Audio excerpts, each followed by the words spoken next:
सुबह उठकर ब्रश करते समय नोरा को अपने आसपास कुछ अजीब महसूस होता है। खतरा समझकर वो आसपास ध्यान से देखने जाती है। तब जो वो देखती है उससे उसका दिल ठंडा पड़ जाता है। असल में नोरा इस समय समुद्र के कई हजार फीट नीचे है, जहां आज तक सूरज की रोशनी नहीं पहुंची। समुद्र की इतनी गहराई में पानी का प्रेशर इतना ज्यादा होता है कि वो 1 सेकंड से भी कम समय में इंसान के शरीर को कुचलकर पानी में मिला सकता है। इसी जगह समुद्र पर रिसर्च करने के लिए एक बेस या स्टेशन बनाया गया है और उसी बेस के अंदर वो लोग रहते हैं। नोरा बताती है कि महीनों तक इतनी गहराई में रहने पर बाहर दिन है या रात ये समझना भी मुश्किल हो जाता है। कभी कभी तो सपना और हकीकत में फर्क करना भी कठिन हो जाता है, लेकिन फिर भी उन्हें अपनी ड्यूटी निभानी पड़ती है। नोरा ये बातें बता ही रही होती हैं कि अचानक पूरे बेस की लाइट्स अजीब तरह से ब्लिंक करने लगती हैं। क्या हो रहा है ये देखने के लिए जैकेट पहनकर नोरा आगे बढ़ती है। तभी उसे पता चलता है कि ऊपर से पानी लीक हो रहा है और ये दृश्य देखकर उसका दिल पूरी तरह ठंडा पड़ जाता है। समुद्र की इतनी गहराई में पानी का प्रेशर इतना ज्यादा होता है कि वो 1 सेकंड में इंसान की हड्डियों को पाउडर की तरह कुचल सकता है। लेकिन नोरा इसके बारे में ज्यादा सोच भी नहीं पाती कि अचानक बेस की दीवार टूट जाती है और अंदर पानी घुसने लगता है। अपनी जान बचाने के लिए नोरा पूरी ताकत से दूसरे कॉरिडोर की तरफ दौड़ने लगती है और सो रहे दूसरे क्रू मेंबर्स को जगाने की कोशिश करती है। ऐसा खौफनाक मंजर देखकर वहां मौजूद सभी लोग चिल्लाते हुए नोरा के पीछे दौड़ने लगते हैं। काफी कोशिश के बाद वो लोग एक दूसरे रूम तक पहुंच जाते हैं, लेकिन उस रूम के डोर का सिस्टम फेल हो चुका होता है, इसलिए वो किसी भी तरह लॉक नहीं हो रहा था। समय बर्बाद किए बिना नोरा जल्दी से अपने हाथों से उस डोर के सिक्योरिटी सिस्टम को ठीक करने लगती है। तभी वो देखती है कि कई क्रू मेंबर्स पानी से लड़ते हुए अपनी जान बचाने के लिए उनकी तरफ दौड़ रहे हैं। नोरा चिल्लाकर उन्हें और तेज दौड़ने के लिए कहती है, लेकिन डोर तक पहुंचने से पहले ही समुद्र का पानी उन्हें पूरी तरह निगल लेता है। ये भयानक दृश्य देखकर उनमें से एक नोरा से कहता है कि जल्दी से डोर बंद कर दो, वरना सब मर जाएंगे। आखिरकार नोरा फिर से बटन दबा देती है और आखिरी पल में जोरदार आवाज के साथ गेट बंद हो जाता है। कुछ ही सेकंड में सब कुछ फिर से अजीब तरह से शांत हो जाता है। थोड़ी देर बाद उनका एक साथी रोड्रिगो कहता है कि शायद कोई बड़ा भूकंप आया होगा, वरना ऐसा होना मुश्किल है। इसके बाद वो लोग कंट्रोल रूम से संपर्क करने की कोशिश करते हैं,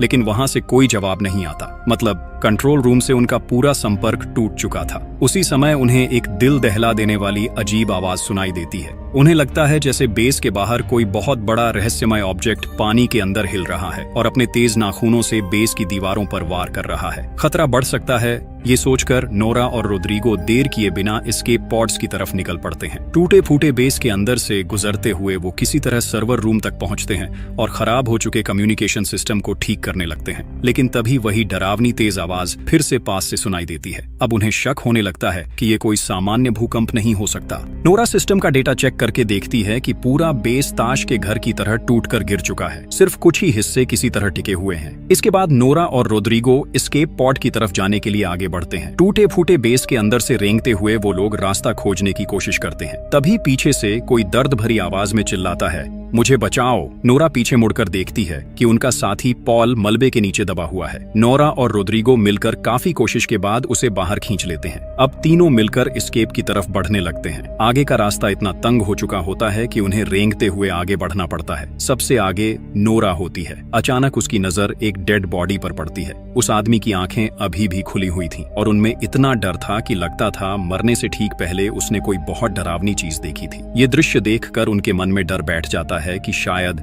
समुद्र की गहराई में कोई भयानक चीज जाग चुकी है जो इंसानी कल्पना से भी बाहर है। काफी मुश्किलों के बाद वो लोग आखिरकार पॉड रूम तक पहुंच जाते हैं, लेकिन पॉड रूम में पहुंचकर उनके पैरों तले जमीन खिसक जाती है क्योंकि वहां एक भी एस्केप पॉड नहीं बचा था। वहां सिर्फ कैप्टन लूसियन खड़े थे, लेकिन डोर लॉक होने की वजह से वो अंदर फंसे हुए थे। नोरा किसी तरह बाहर से डोर खोल देती है। बाहर आने के बाद कैप्टन बताते हैं कि जितने भी पॉड्स थे उनमें बाकी क्रू मेंबर्स को पानी की सतह की तरफ भेज दिया गया है। अब उन्हें किसी भी तरह सबमर्सिबल रूम तक पहुंचना होगा। नोरा कैप्टन से कहती है कि पूरा बेस लगभग नष्ट हो चुका है। उन्हें ये भी नहीं पता कि कितने लोग अभी जिंदा हैं या वो खुद बच पाएंगे भी या नहीं। नोरा फिर कैप्टन से पूछती है कि आखिर ये सब हो क्या रहा है, क्या ये सच में भूकंप है या कुछ और। कैप्टन कहते हैं कि अपनी जिंदगी में उन्होंने पहली बार ऐसा कुछ देखा है, लेकिन अब उन्हें मिलकर इस स्थिति का सामना करना होगा। इसके बाद वो लोग कंट्रोल रूम की तरफ जाते हैं, जहां एमिली और स्मिथ पहले से ही बाहर की दुनिया से संपर्क करने की कोशिश कर रहे थे, लेकिन कहीं से भी कोई सिग्नल नहीं मिल रहा था। ऊपर से कंट्रोल रूम को बार बार ऐसे झटके लग रहे थे जैसे बाहर से कोई बहुत बड़ा चीज पूरे बेस को ऊपर की तरफ धकेलने की कोशिश कर रही हो। नोरा सिस्टम चेक करके बताती है कि बेस के ऊपर वाले सभी फ्लोर्स और कूलिंग टावर पूरी तरह खत्म हो चुके हैं, लेकिन असली खतरा बेस का कोर है जो पूरे बेस को पावर सप्लाई देता है। वो किसी भी समय फट सकता है। अगर कोर फट गया तो धमाका इतना भयानक होगा कि एक पल में पूरा रिसर्च स्पेस राख बन जाएगा। अब उनके पास बचने का कोई रास्ता नहीं बचा, क्योंकि बाकी एस्केप पॉड्स पहले ही टूटकर नष्ट हो चुके हैं। जब सब लोग अपनी निश्चित मौत मानकर उम्मीद छोड़ने लगते हैं, तभी कैप्टन कहते हैं कि उनके पास एक आखिरी मौका है। उन्हें बेस के सबसे गहरे हिस्से में जाना होगा, जहां ड्रिलिंग का काम चल रहा था। शायद वहां उन्हें कोई पॉड मिल जाए। कैप्टन की ये बात सुनकर पॉल कहता है कि वो ड्रिलिंग साइट यहाँ से करीब 1.5 किलोमीटर दूर है। ऐसे हालात में वो वहाँ कैसे पहुँचेंगे? इसी बातचीत के दौरान स्मिथ को ड्रिलिंग साइट से आया आखिरी सिग्नल मिलता है, लेकिन उसे सुनकर सबकी आवाज डर से सूख जाती है, क्योंकि उस सिग्नल में सिर्फ लोगों की दर्द भरी चीखें और किसी भयानक जानवर की डरावनी आवाज सुनाई दे रही थी। इसी बीच अचानक तभी पूरा बेस फिर से अजीब तरीके से कांपने लगता है। ऐसा लगता है जैसे अंधेरे में छिपा कोई दानव पूरे स्टेशन को खिलौने की तरह तोड़ देना चाहता हो। पॉल निराश होकर कहता है कि उन्हें इतनी गहराई तक ड्रिलिंग नहीं करनी चाहिए थी। शायद उन्होंने किसी ऐसे शैतान को जगा दिया है जिसे छेड़ना ही नहीं चाहिए था। कोई और रास्ता न होने की वजह से सब लोग भारी अंडरवाटर सूट्स पहन लेते हैं। अब ये सूट्स ही उनकी जिंदगी की आखिरी उम्मीद थे। लेकिन जैसे ही वो समुद्र की गहराई में कदम रखते हैं, अचानक रोड्रिगो के हेलमेट में दरार पड़ जाती है। पानी के भयानक प्रेशर से पलक झपकते ही उसका पूरा शरीर फटकर चकनाचूर हो जाता है। अपने साथी की ऐसी दर्दनाक मौत देखकर कोई भी खुद को संभाल नहीं पाता। नोरा जब इस काले गहरे समुद्र की तरफ देखती है तो उसे लगता है कि ये सन्नाटा अंतरिक्ष से भी ज्यादा डरावना है। साथी को खोने का दुख और मौत का डर लेकर वो किसी तरह कार्गो लिफ्ट की छत पर कूदते हैं और उसके अंदर घुस जाते हैं। तब कैप्टन सबको बताते हैं कि उन्हें जितनी जल्दी हो सके इस बेस से दूर जाना होगा, क्योंकि ये किसी भी समय ज्वालामुखी की तरह फट सकता है। इसके बाद लिफ्ट उन्हें लेकर समुद्र की ओर भी गहराई में उतरने लगती है। तभी लिफ्ट की स्क्रीन पर किसी पॉड से मदद का सिग्नल दिखाई देता है। कैप्टन जल्दी से लिफ्ट रोक देते हैं और पॉल व स्मिथ को कहते हैं कि जो भी ये सिग्नल भेज रहा है उसे ढूंढ कर लाओ। दोनों फिर से भारी अंडर वाटर सूट्स पहनकर पानी में उतर जाते हैं, लेकिन बाहर इतना घना अंधेरा होता है कि सूट की लाइट से भी ठीक से कुछ दिखाई नहीं देता। आगे बढ़ते हुए स्मिथ को महसूस होता है कि अंधेरे में कोई चीज शायद उनका पीछा कर रही है। किसी तरह वो उस पॉड तक पहुंच जाते हैं जहां से सिग्नल आया था, लेकिन पास जाकर देखते हैं कि पूरा रास्ता किसी अजीब चिपचिपे पदार्थ से ढका हुआ है। उन्होंने पहले कभी ऐसी चीज नहीं देखी थी। पॉड के अंदर किसी को न पाकर वो आसपास तलाश करने लगते हैं। तभी उन्हें केबल्स में उलझा हुआ अपने एक साथी का डेड बॉडी मिलता है। ये देखकर कैप्टन तुरंत उन्हें वापस अंदर आने का आदेश देते हैं, लेकिन उसी समय पॉल और स्मिथ देखते हैं कि उस डेड बॉडी की पीठ के अंदर कुछ जिंदा हिल रहा है। वो कुछ समझ पाते उससे पहले ही उसकी पीठ से बिजली की रफ्तार से एक अजीब जानवर बाहर निकलकर पॉल पर हमला कर देता है। हालांकि स्मिथ किसी तरह उस छोटे क्रीचर को मार देता है। उस क्रीचर को साथ लेकर वो लोग फिर से लिफ्ट में वापस आ जाते हैं। पॉल बताता है कि ये जीव उस डेड बॉडी को नोच नोच कर खा रहा था। एमिली जब उस क्रीचर को देखती है तो उसे उसके आसपास तेज नुकीले पंजे दिखाई देते हैं। तब एमिली कहती है कि शायद ड्रिलिंग के दौरान उन्होंने गलती से ऐसा कोई गड्ढा खोल दिया है जहां पहले से ही अजीब और खतरनाक जीव रहते थे और अब उनकी वजह से वो गुस्से में आ गए हैं। एमिली की ये बात चल ही रही होती है कि अचानक लिफ्ट की सारी लाइट्स बंद हो जाती हैं। नोरा किसी तरह सिस्टम को फिर से ठीक करने लगती है, लेकिन जैसे जैसे लिफ्ट नीचे उतरती है बाहर से कोई बड़ा जीव उसे जोर जोर से धक्का देने लगता है। तभी पॉल की नजर टेबल पर रखे उसी छोटे क्रीचर पर पड़ती है। वो सोचने लगता है कि क्या बाहर उसका मां है। शायद उन्होंने बहुत बड़ी गलती कर दी है। भयानक झटकों के बीच लिफ्ट के अंदर सभी लोग पत्थर की तरह चुप खड़े रहते हैं। चारों तरफ इतनी गहरी खामोशी होती है कि उन्हें अपनी धड़कन तक साफ सुनाई देती है। उसी समय कैप्टन जब लिफ्ट की छत के कांच पर टॉर्च की रोशनी डालते हैं तो अचानक एक विशालकाय क्रीचर उस कांच पर जोर से हमला कर देता है और वो किसी दानव जैसे इंसान की तरह दिख रहा था। सब लोग बुरी तरह डर जाते हैं। तभी अगले ही पल बेस के ऊपर वाले हिस्से में जोरदार एक्सप्लोजन हो जाता है। रोशनी इतनी तेज होती है कि लगता है जैसे समुद्र की गहराई में अचानक सूरज निकल आया हो। इस धमाके के झटके से लिफ्ट के मोटे केबल्स टूट जाते हैं और लिफ्ट तेजी से नीचे गिरने लगती है। इसलिए सभी लोग जल्दी से अपने हेलमेट्स पहन लेते हैं। लिफ्ट समुद्र की तलहटी से टकराने से पहले ही वो लोग बाहर कूद जाते हैं, लेकिन एक्सप्लोजन की वजह से ऊपर से ब्रिज के भारी लोहे के टुकड़े और मलबा बारिश की तरह गिरने लगता है। अपनी जान बचाने बचाने के लिए सब लोग एक दूसरे को संभालते हुए किसी तरह दौड़कर ड्रिलिंग चेंबर के दरवाजे तक पहुंचते हैं। चारों तरफ गहरा अंधेरा होता है और उस अंधेरे में कुछ अजीब सी परछाइयां दिखाई देती हैं। उधर ड्रिलिंग चेंबर का डोर भी जैम हो चुका होता है। काफी कोशिश के बाद वो लोग किसी तरह उसके अंदर घुस जाते हैं। तभी ऊपर से फिर एक डरावनी आवाज सुनाई देती है। कैप्टन सबको समझाते हुए कहते हैं कि शायद ये ऊपर से बेस के टूटे हुए हिस्से गिरने की आवाज है।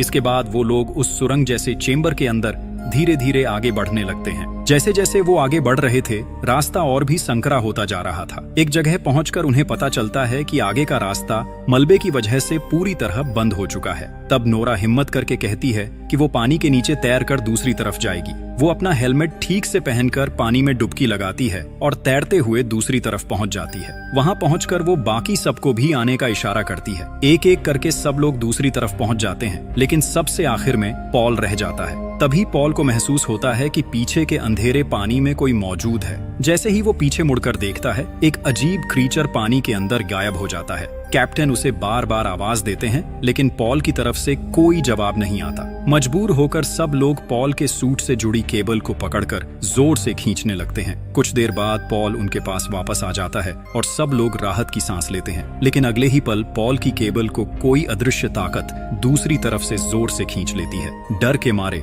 पॉल चिल्लाने लगता है। बाकी सब लोग घबराकर केबल काटने की कोशिश करते हैं, लेकिन तब तक बहुत देर हो चुकी होती है। पलक झपकते ही पॉल के शरीर का एक हिस्सा उससे अलग हो जाता है। अचानक पॉल के हेलमेट में खून भरने लगता है और वहीं उसकी दर्दनाक मौत हो जाती है। ये देखकर बाकी सब डर और दहशत में अपनी जान बचाने के लिए वहां से भागने लगते हैं। कुछ देर बाद कैप्टन फिर से रेडियो के जरिए ऊपर की दुनिया से संपर्क करने की कोशिश करते हैं, लेकिन वहां से कोई जवाब नहीं आता। पॉल की मौत के बाद सब लोग पूरी तरह टूट चुके होते हैं। एक एक करके उनके साथी किसी अदृश्य ताकत के हाथों मारे जा रहे थे। तभी वो लोग एक कंट्रोल रूम में खड़े होते हैं, जहां से बाहर का डरावना नजारा साफ दिखाई देता है। उनके बेस स्टेशन की ड्रिलिंग मशीन इतनी बुरी तरह मुड़ी तुड़ी पड़ी होती है जैसे किसी ने उसे खिलौने की तरह तोड़ दिया हो। स्मिथ हैरान होकर कहता है कि 6000 टन वजन की ड्रिलिंग मशीन का इस तरह नष्ट होना क्या सच में संभव है? एमिली कांपते हुए कहती है कि ये सब उनकी गलती है। उन्होंने समुद्र की गहराई को छेड़ा है और अब समुद्र उनसे बदला ले रहा है। शायद उन्हें यहाँ आना ही नहीं चाहिए था। कैप्टन सबको शांत करते हुए कहते हैं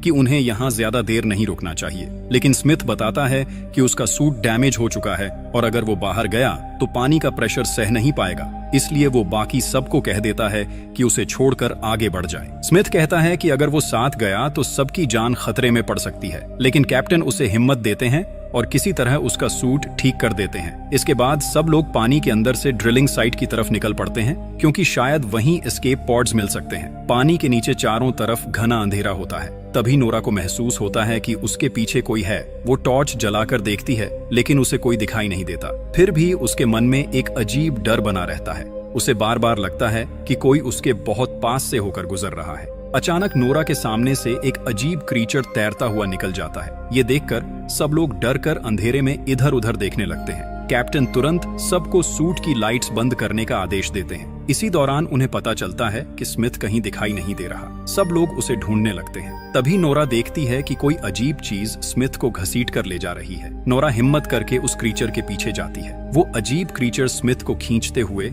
एक संकरी गुफा के अंदर ले जाता है। कैप्टन बिना एक पल गंवाए उसी गुफा के अंदर घुस जाते हैं। काफी अंदर जाने के बाद कैप्टन को स्मिथ मिल जाता है। किस्मत से स्मिथ अभी जिंदा होता है। कैप्टन उसे खींचकर बाहर ले आते हैं, लेकिन थोड़ी देर बाद कैप्टन को याद आता है कि स्मिथ की गन गुफा के अंदर ही रह गई है। इसलिए वो फिर से गुफा के अंदर जाकर गन निकालने लगते हैं, लेकिन जैसे ही वो वापस लौटने लगते हैं, गुफा की गहराई से एक भयानक मॉन्स्टर अचानक निकलकर कैप्टन को पकड़ लेता है और ऊपर की तरफ खींचने लगता है। कैप्टन के सूट की केबल में फंसने की वजह से नोरा भी उसके साथ ऊपर की तरफ खींचने लगती है। पानी के अंदर संघर्ष करते हुए कैप्टन और वो अजीब क्रीचर एक बड़े प्लेटफॉर्म पर जा टकराते हैं। प्लेटफॉर्म के किनारे कैप्टन को लटका हुआ देखकर नोरा उसे बचाने की कोशिश करती है। तभी वो भयानक क्रीचर फिर से उनके सामने आ जाता है। वो इतना विशाल होता है कि लगता है जैसे वो इस दुनिया का ही जीव नहीं है। वो अपना विशाल मुंह खोलकर नोरा के हेलमेट को निगलने की कोशिश करता है। उसी समय कैप्टन अपनी नाइफ निकालकर उस मॉन्स्टर पर वार करते हैं। दर्द से तड़पकर वो क्रीचर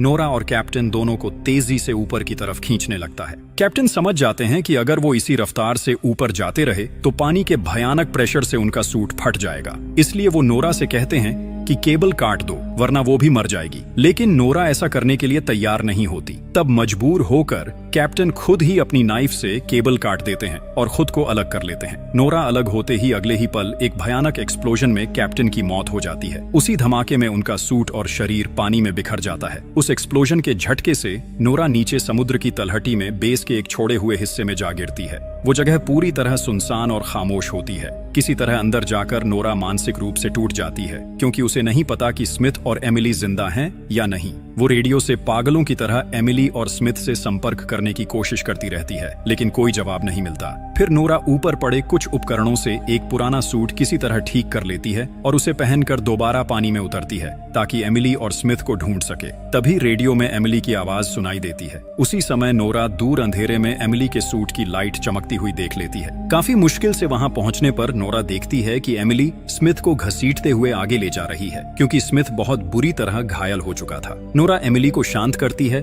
और दोनों मिलकर स्मिथ को खींचते हुए उस गहरे अंधेरे की तरफ बढ़ने लगते हैं। चारों तरफ माहौल बहुत डरावना होता है। हर पल ऐसा लगता है जैसे कोई भयानक परछाई छिपकर उन्हें देख रही हो। कई साथियों को खोने के बाद आखिरकार वो लोग ड्रिलिंग साइट तक पहुंच जाते हैं, लेकिन वहां पहुंचकर खुश होने की बजाय वो और ज्यादा घबरा जाते हैं, क्योंकि ड्रिलिंग साइट के मेन गेट तक पहुंचने के लिए बीच में एक पुल जैसा रास्ता पार करना पड़ता है, और उस पूरे पुल पर हजारों खतरनाक क्रीचर्स गहरी नींद में पड़े हुए होते हैं। अगर उन्हें मेन गेट तक पहुंचना है तो इन्हीं क्रीचर्स के बिल्कुल पास से गुजरना पड़ेगा, और अगर उनमें से एक भी जाग गया तो पल भर में हजारों जानवर उन्हें फाड़ कर खा सकते हैं। कोई और रास्ता न होने की वजह से वो धीरे धीरे आगे बढ़ने लगते हैं, लेकिन बदकिस्मती से एक क्रीचर अचानक जाग जाता है और नोरा पर हमला कर देता है। नोरा चिल्लाकर एमिली से कहती है कि वो तुरंत वहां से भाग जाए। वो क्रीचर अपना विशाल मुंह खोलकर नोरा को निगलने की कोशिश करता है, लेकिन नोरा डरने के बजाय हिम्मत दिखाती है और अपनी गन से उस क्रीचर के पेट के अंदर गोली मार देती है। दर्द से तड़पते हुए वो क्रीचर वहीं मर जाता है। इसके बाद नोरा उसका शरीर चीरकर किसी तरह बाहर निकल आती है, लेकिन तब तक आसपास के बाकी सारे मॉन्स्टर्स जागने लगते हैं। ये देखकर नोरा अपनी गन रिलोड करने ही वाली होती है कि अचानक वो देखती है कि जिस प्लेटफॉर्म पर ये क्रीचर्स उल्टे लटके हुए थे वो पूरा हिस्सा ऊपर उठकर अंधेरे में गायब हो जाता है। उसी समय नोरा सामने वाली बिल्डिंग के ऊपर एक विशाल छाया खड़ी देखती है। जब वो उस छाया पर गोली चलाने के लिए ध्यान से देखती है तो उसके दिल की धड़कन लगभग रुक जाती है। उसके सामने एक दानव जैसा समुद्री राक्षस खड़ा होता है। वो इतना विशाल था कि उसके सामने 50 मंजिला बिल्डिंग भी खिलौने जैसी लगती थी। अपनी जान बचाने के लिए नोरा पूरी ताकत से मेन गेट की तरफ दौड़ने लगती है। वो विशाल मॉन्स्टर अपने पैर से पुल पर इतनी जोर से हमला करता है कि लगता है जैसे पानी के नीचे कोई परमाणु बम फट गया हो। उस धमाके के झटके से नोरा दूर जाकर गिरती है और बेहोश हो जाती है। अगले ही पल एमिली नोरा को खींचते हुए मेन गेट के अंदर ले आती है और जल्दी से दरवाजा बंद कर देती है। स्मिथ, नोरा और एमिली किसी तरह अंदर आ तो जाते हैं, लेकिन खतरा अभी खत्म नहीं हुआ था। वो विशाल मॉन्स्टर पूरे ड्रिलिंग साइट बिल्डिंग को जमीन से उखाड़ने की कोशिश करने लगता है। किसी तरह वो लोग आगे बढ़ते हुए पॉड रूम तक पहुंच जाते हैं। वहां कुल 3 पॉड्स होते हैं। नोरा जल्दी से चेक करती है और पता चलता है कि उनमें से सिर्फ 2 ही ठीक से काम कर रहे हैं। इसलिए बिना समय गंवाए नोरा और एमिली पहले स्मिथ को एक वर्किंग पॉड में बैठाकर ऊपर की तरफ भेज देते हैं। इसके बाद नोरा एमिली से कहती है कि वो दूसरे पॉड में बैठ जाए, लेकिन एमिली समझ जाती है कि बाकी बचा पॉड खराब है, इसलिए वो नोरा को अकेला छोड़कर जाने के लिए तैयार नहीं होती। तब नोरा उसे समझाते हुए कहती है कि स्मिथ के साथ उसका पूरा भविष्य है, इसलिए उसे जाना ही होगा। एमिली रोते हुए कहती है कि नोरा को जरूर वापस आना होगा, वो उसका इंतजार करेगी। ये कहकर नोरा एमिली का पॉड लॉन्च कर देती है। अब पूरे बेस में सिर्फ नोरा ही अकेली बची होती है। उसी समय पॉड रूम की कांच की दीवारों पर बाहर से छोटे छोटे क्रीचर्स हमला करना शुरू कर देते हैं। नोरा सिस्टम चेक करती है और देखती है कि हजारों अजीब क्रीचर्स स्मिथ और एमिली के पॉड्स का पीछा कर रहे हैं। नोरा गहरी सांस लेकर बेस के पावर कोर को अपने हाथों से ओवरलोड कर देती है। इससे पूरे बेस स्टेशन का सेल्फ डिस्ट्रक्ट मोड चालू हो जाता है। कुछ सेकंड की काउंटडाउन खत्म होते ही वहां भयानक एक्सप्लोजन हो जाता है। ये धमाका इतना ताकतवर होता है कि वो विशाल समुद्री मॉन्स्टर भी इससे बच नहीं पाता। उसके साथ साथ बाकी सारे क्रीचर्स भी आग में जलकर खत्म हो जाते हैं। इस तरह नोरा अपनी जान कुर्बान करके अपने दोनों साथियों की जिंदगी बचा लेती है। बाद में न्यूज में दिखाया जाता है कि ड्रिलिंग साइट से 2 क्रू मेंबर्स को जिंदा बचा लिया गया है, और इसी के साथ कहानी खत्म हो जाती है। ये कहानी दिखाती है कि जब इंसान प्रकृति की सीमाओं को पार करने की कोशिश करता है तो प्रकृति उसे कड़ा सबक सिखाती है।